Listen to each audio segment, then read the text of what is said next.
नमो अर्हन्ताणं नमो सिद्धाणं नमो आयरीयाणं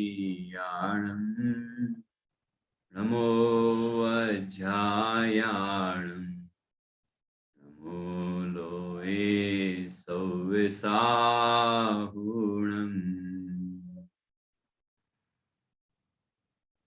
मोक्षमार्गस्य नेतारं भेत्तारं कर्मभूभृतां ज्ञातारं विश्वतत्त्वानां वन्दे तद्गुणलब्धये वन्दे तद्गुणलब्धये।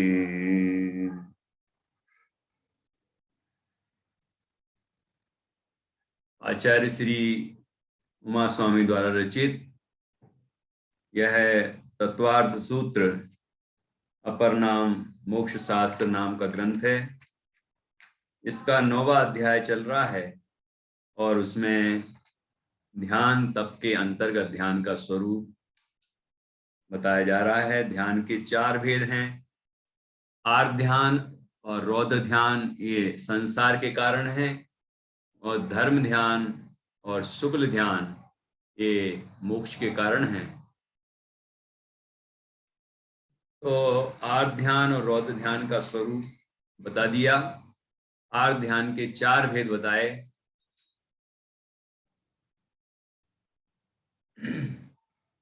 अनिष्ट संयोगज, इष्ट वियोगज, पीड़ा चिंतन या वेदना जनित, और निदानज आर्त ध्यान।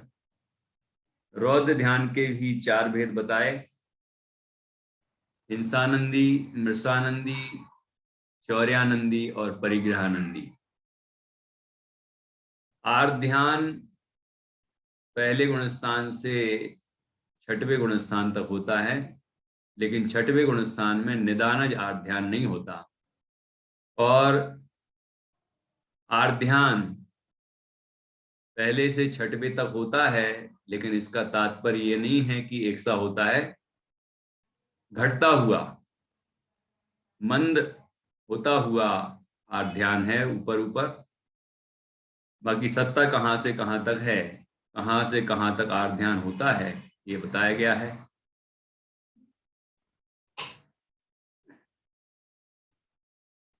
और रौद्र ध्यान पहले गुणस्थान से 5वें गुणस्थान तक होता है। ये भी इसी तरह मंद होता हुआ। ये ज्ञानियों के चौथे से चौथे 5वें वाले के जो रौद्र ध्यान है, वहां आर्त ध्यान में चौथे 5वें 6वें का आर्त ध्यान है। तो ये कोई नरक और त्रयंच गति के बंध के कारण नहीं होते हैं, ये बात भी यहाँ समझना चाहिए। मतलब इस तरह के आर्त रौद्र ध्यान नहीं होते कि नरक त्रयंच का बंध हो जाए। अत्यंत हीन होते हैं ज्ञानियों को, लेकिन होते हैं, ये बात यहाँ तक बताई गई है। और अब हम धर्म ध्यान की चर्चा करेंगे। धर्म ध्यान के भी 4 भेद हैं, और फिर शुक्ल ध्यान के भी 4 भेद हैं। इसकी चर्चा हम यहाँ क्रमशः करेंगे।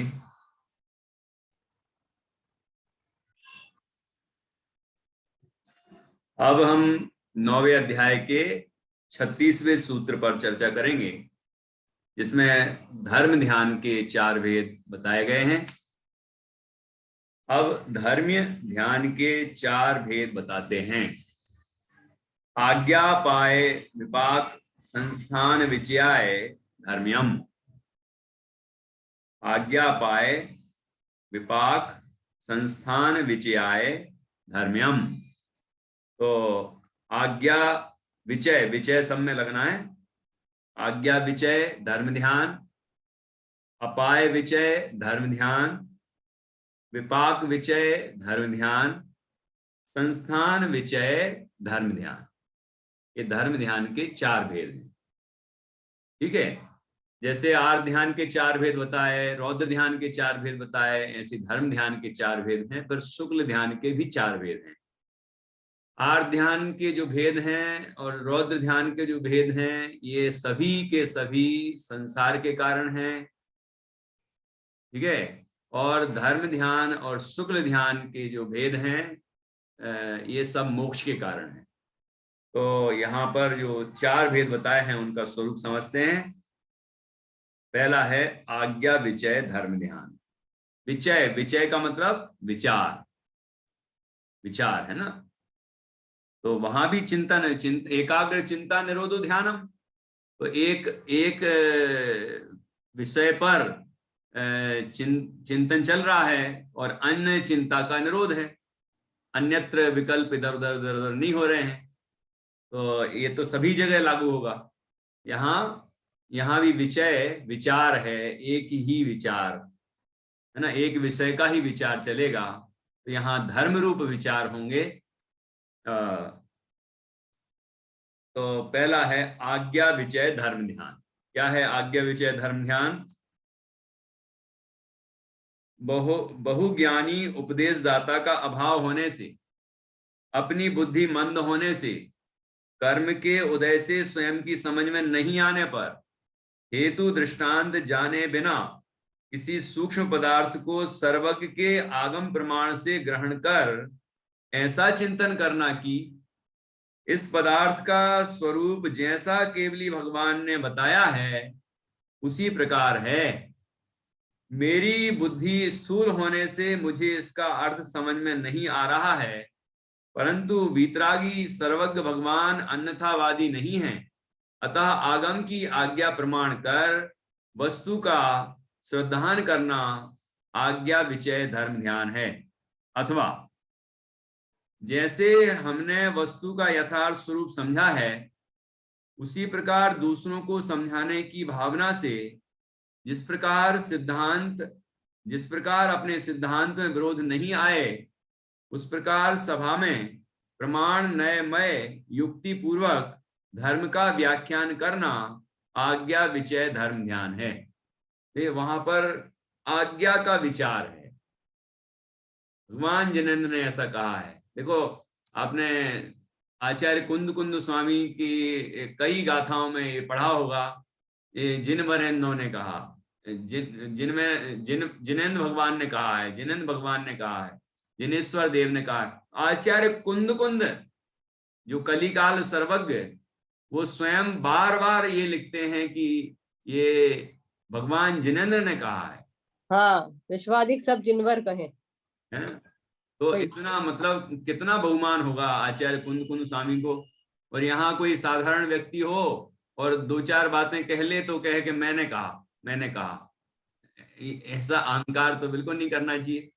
अभी मैं अष्टपाहर का स्वाध्याय कर रहा था यहाँ स्वाध्याय भवन में, तो उसमें ये विषय निकला कि जिनेंद्र भगवान ने जो वस्तु का स्वरूप बताया है 4 अनियोग में। यहाँ तो आया अभी मुख्यतः कोई ऐसा विषय आगम का जो हमारी ख्याल में नहीं आ रहा है, उसके संबंध में बात की। वहां तो लिखा है पहले नंबर तो जिनेंद्र भगवान की आज्ञा से हमें स्वीकार करना चाहिए कि वस्तु ऐसी ही है। उसके बाद जहां तक हमारी बुद्धि चले वहां तक अपनी परीक्षा कर ले, परीक्षा के द्वारा उस विषय को निश्चित कर ले कि वस्तु ऐसी ही है, और जहां परीक्षा ना चले वहां आज्ञा से स्वीकार कर ले, है ना। कोई ऐसा कहते हैं, ऐसा लिखा उसमें, कोई ऐसा कहते हैं कि हम तो परीक्षा किए बिना मानेंगे नहीं, तो कहते हैं व्यर्थ बकवास करते हैं।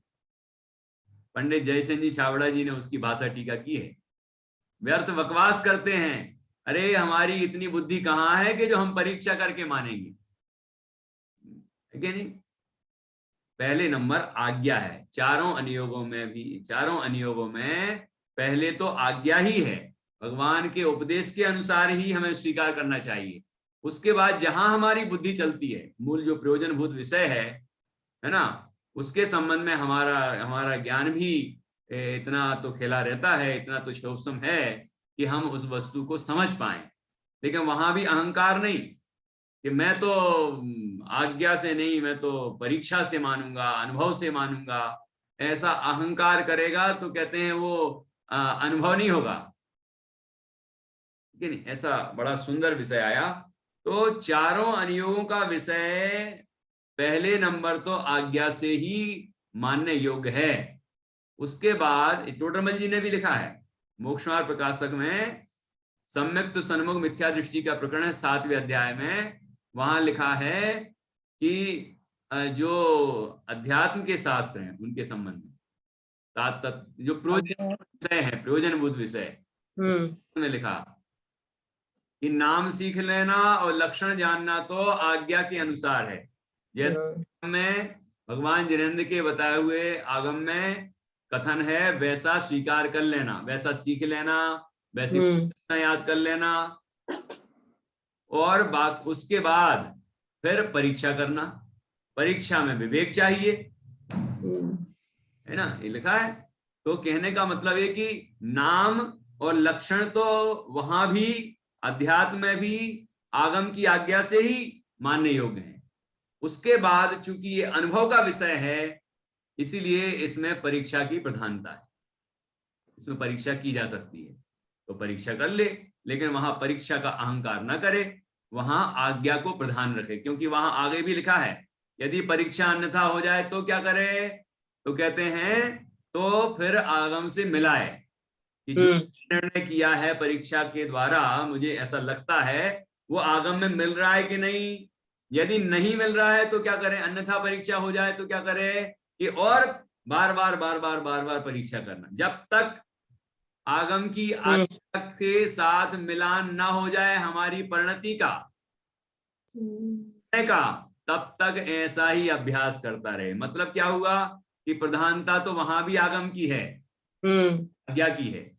तो इस तरह भगवान जिनेंद्र का ऐसा है, भगवान जिनेंद्र ने ऐसा कहा है, इस आज्ञा का विचार करे और उसमें अपने उपयोग को रमाए, तो वह आज्ञा विचय धर्म ध्यान है। ये पहला हो गया, आज्ञा विचय धर्म ध्यान। और यहाँ पर ये भी लिखा है कि उस तरह का व्याख्यान भी करें, अथवा करके लिखा है ऐसा। तो क्योंकि व्याख्यान के समय जब हम व्याख्यान करते हैं, मतलब उस विषय को जब हम दूसरों को समझाते हैं या चर्चा करते हैं, तो हमें और गहराई आती है, उपयोग स्थिर होता है, स्थिर होता है। कई बार ये अनुभव किया है, यहाँ हम कोई विषय तैयार करके जाते हैं, मतलब पढ़ के जाते हैं, समझ के जाते हैं, बहुत गहराई से देखते हैं, लेकिन जब गद्दी पर बैठते हैं और वहां प्रवचन सभा में वो विषय जब प्रस्तुत करते हैं, तो उसके अंदर का जितना गहरा मर्म वहां खुलता है, उतना यहाँ ऐसा नहीं लगता कि हमने ऐसा इतना गहराई से उतना खुला था विषय, समझ में तो आ ही जाता है, लेकिन वहां और गहराई आती है। तो क्योंकि वहां पर एकाग्रता है, वहां जो पढ़ी तो उसमें उसके अर्थ में एकाग्रता हो रही है, उसका जो भाव है उसमें एकाग्रता हो रही है, स्थिरता हो रही है, तो इसीलिए और गहराई में चले जाते हैं, सही बात तक पहुंचते हैं। तो ये आज्ञा विचय धर्म ध्यान है ना, स्थिरता हुई ना यहाँ पर उस विषय में, इसीलिए वो आज्ञा विचय धर्म ध्यान है। तो पहला हो गया आज्ञा विचय धर्म ध्यान। दूसरा है अपाय विचय धर्म ध्यान। अपाय विचय क्या है, यह प्राणी मिथ्या दर्शन ज्ञान चारित्र से रहित कैसे हो, इस भावना से यथार्थ मोक्ष मार्ग का चिंतन करना, सर्वज्ञ की आज्ञा से विमुख जात्यंध के समान सभी मिथ्या दृष्टि प्राणी संसार में ही भ्रमण के उत्पादक मिथ्या विनय तप के आधार से मोक्ष के लिए ऊंची नीची विषम पाषाणमय कठोर भूमि में अनेक प्रकार के तप तपते हैं, परंतु इस कारण वे वास्तविक मोक्ष मार्ग से दूर ही होते जाते हैं। उनके लिए समीचीन मोक्ष मार्ग की प्राप्ति के उपाय का चिंतन करना उपाय विचय धर्म ध्यान है, अथवा अपाय का अर्थ अभाव भी है। मिथ्या दृष्टि जीव को सच्चे मोक्ष मार्ग का अभाव है, उसके लिए मिथ्यात्व रूपी संसार मार्ग के अभाव का उपाय संबंधी चिंतन करना उपाय विचय धर्म ध्यान है। देखो इसके दो नाम बता दिए, अपाय विचय, अपाय विचय।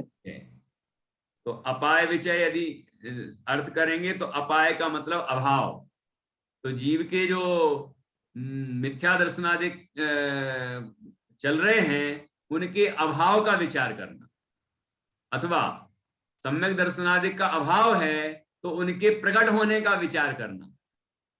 इस जगत के सभी जीव इन विकारों से मुक्त हों, काम क्रोध आदि से मुक्त हों, मिथ्यात्वादिक से मुक्त हों और जीव मोक्ष मार्ग में आए और परम आनंद की प्राप्ति करें, ऐसी जो उत्कृष्ट भावना होती है और उस भावना में उपयोग रमता है, उसको कहते हैं अपाय विचय धर्म ध्यान या उपाय विचय धर्म ध्यान।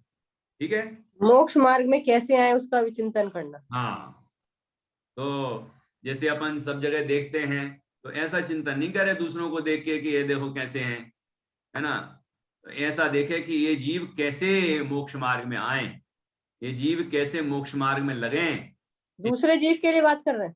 हाँ, खुद तो लगा हुआ है ना, खुद तो लगा हुआ ही है क्योंकि धर्म, हाँ खुद तो लगा हुआ है तो स्वयं तो लगेगा ही और लगा हुआ ही है, और दूसरे जीव भी लगे।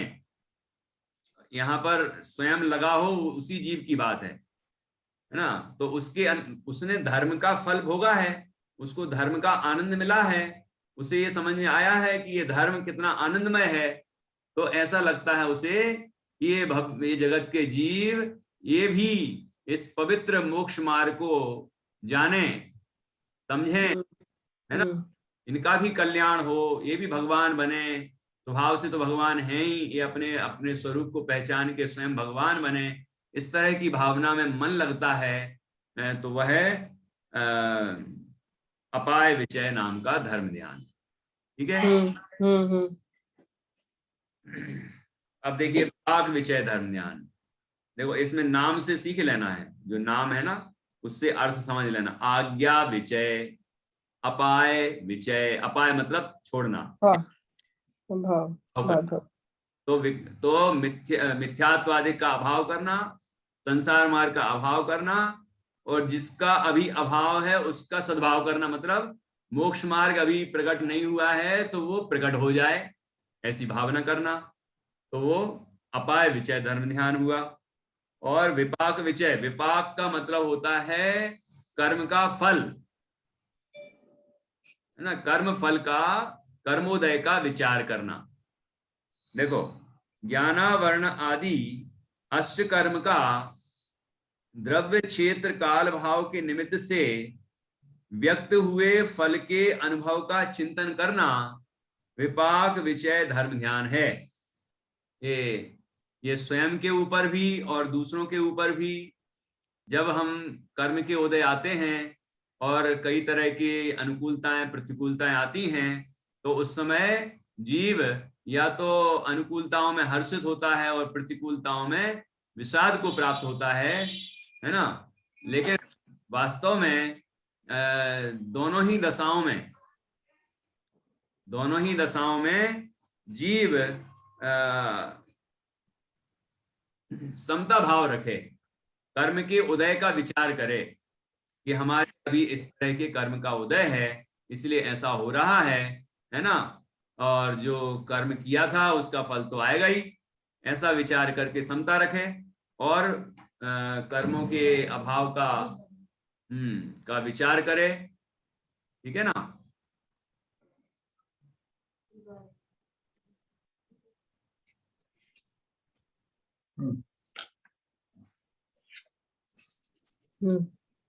ठीक है ना।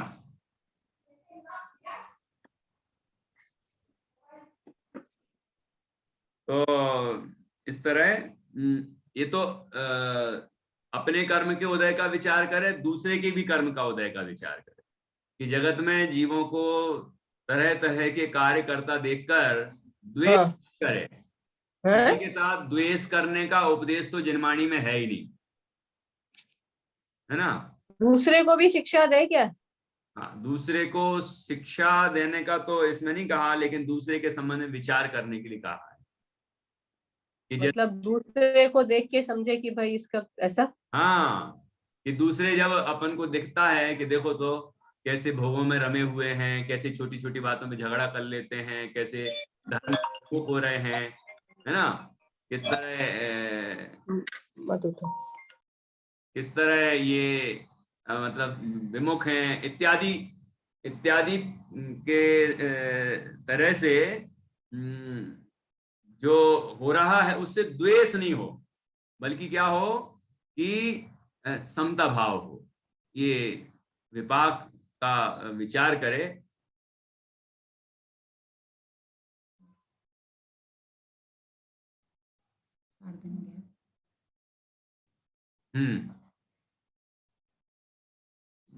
हाँ विपाक का विचार करे। हाँ हाँ हाँ,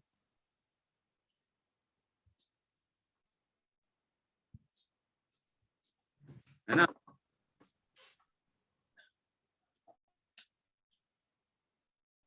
तो इस तरह कोई भी कर्म देखो, ज्ञानावरण सब लिखा है, आठों कर्म, तो कोई को ज्ञान से हीन देखे तो उस पर उसका तिरस्कार ना करे, बल्कि ये विचार करे इसको अभी ज्ञानावरण कर्म का तीव्र उदय है ना, इसीलिए इसको कुछ समझ नहीं आ रहा है, ऐसा विचार करे, ठीक है ना।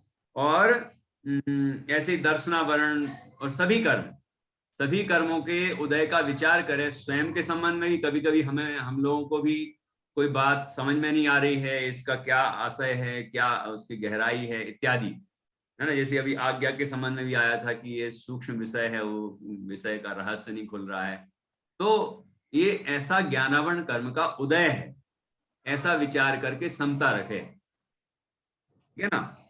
तो ये विपाक विचय धर्म ध्यान हुआ, अपने कर्म के उदय का विचार करे, दूसरे के भी कर्म का उदय का विचार करे, और इससे समता भाव जागृत होना चाहिए। ऐसा नहीं कि अभी तो भैया कर्मों का उदय है और अंदर में दुखी हो रहे हैं, द्वेष भी हो रहा है, राग द्वेष हो रहे हैं, ऐसा नहीं होना चाहिए। यदि उदय का विचार कर रहे हैं तो समता आना चाहिए, है कि नहीं। तो तरह से विपाक के विषय में विचार में उपयोग लगा है, यह विपाक विषय धर्म ध्यान है। और चौथा कौन सा भेद है, संस्थान विषय धर्म ध्यान। तो संस्थान का अर्थ क्या होता है, आकार, रचना। संस्थान का मतलब रचना। समय सार में आया था ना वो जो संस्थान। हाँ, और वो क्या संस्थान वो जो अनिर्दिष्ट, अनिर्दिष्ट, अरूप अगंधम, हाँ, हाँ अव्यक्तम, तो उसमें संस्थान 48 स्थान ठीक है, है ना। आकार। हाँ, तो आत्मा का आकार, आकार ऐसा तो है अंतिम पुरुषाकार, लेकिन ये शरीर जैसे ये रूपी आकार नहीं है आत्मा का, इसलिए आत्मा कोई संस्थान से पता चलता हो ऐसा भी नहीं है, वो तो चैतन्य स्वरूप तत्व है, ऐसा आया वहां। अरस्य मरूप मगंधम अवत्तम चेतना गुण मसद्दम जान अलिंग गहनम मणिदिष्ठ संठानम, ऐसा। अनिर्दिष्ट संस्थान मतलब संस्थान के द्वारा पता नहीं चलता, मतलब ये आकार, ये शरीर के आकार से थोड़ी आत्मा ज्ञात होता है। आत्मा का आकार है, प्रदेशों की रचना है, लेकिन वो तो चैतन्य लक्षण से ही ज्ञात होता है, ये बात वहां बताइए। तो यहाँ संस्थान का मतलब आकार, तो आकार का विचार करें तो इसमें क्या क्या है, आकार, तीन लोक का आकार, अंतिम जो पुरुषाकार है, तो तीन लोक का विचार कर रहा है, करणानियोग का इसमें विषय विषय आ गया, है ना। सभी द्रव्यों के उनके अपने अपने आकार का विचार करें, अपने भी आकार का विचार करें, है ना। ये विचार करे कि मैं भी इस शरीर आकार है, संसार अवस्था में स्वदेह प्रमाण है, और मोक्ष अवस्था में अंतिम शरीर से किंचित पुरुषाकार है, ऐसा। तो ये तीन लोक की रचना के अनादि अनंत स्वरूप का चिंतन करना संस्थान विषय धर्म ध्यान है। तीन लोक का जो स्वरूप है उसका विचार करें, आकार का विचार करे, उसकी रचना का भी विचार। रचना, संस्थान का मतलब रचना, तो उसका रचना किस तरह है तीन लोक की, वो 6 द्रव्यों से बना हुआ है, और 6 द्रव्यों का क्या स्वरूप है, ये सारा विचार इसके अंदर आएगा, है ना। और इसी के अंतर्गत संस्थान विषय के अंदर ही दूसरे भी भेद समाहित होते हैं दूसरे ग्रंथों में जो आए हैं। पिंडस्थ, पदस्थ, रूपस्थ और रूपातीत, ये भी संस्थान विषय के अंदर ही 4 भेद। पिंडस्थ धर्म ध्यान, पदस्थ धर्म ध्यान, रूपस्थ धर्म ध्यान और रूपातीत धर्म ध्यान। पिंडस्थ में ये अंदर में ऐसी विचार करता है, अपने मन कमल में, मन में कमल की रचना करता है, अरहंत को विराजमान करता है, इस तरह से वो बहुत सुंदर चित्रण है उसका। रत्न सावकाचार में भी इसका विस्तार है, ज्ञानार्णव में भी है। और दूसरा है पदस्थ, तो पद में, पद के माध्यम से मतलब पंच परमेष्ठी के पद, जो वाचक पद हैं, ओम, अणमोकार मंत्र, है ना, असिया उषा, अरहंत सिद्ध आदि, तो जो पद हैं परमेष्ठी के वाचक, उनका, उनके माध्यम से ध्यान करे पंच परमेष्ठी का, है ना, जो पदस्थ हो जाएगा। और रूपस्थ, तो अरहंत भगवान के स्वरूप का विचार करे, रूपस्थ समौषण में विराजमान अष्टप्राण अरहंत का ध्यान करे, वो रूपस्थ हो गया। और सिद्धों का ध्यान करे तो रूपातीत, है ना, कि अष्ट कर्मों से रहित ऐसे भगवान सिद्ध का ध्यान करे, वो रूपातीत ध्यान है। ऐसे अपने चैतन्य स्वरूप का ध्यान करे, वो रूपातीत है।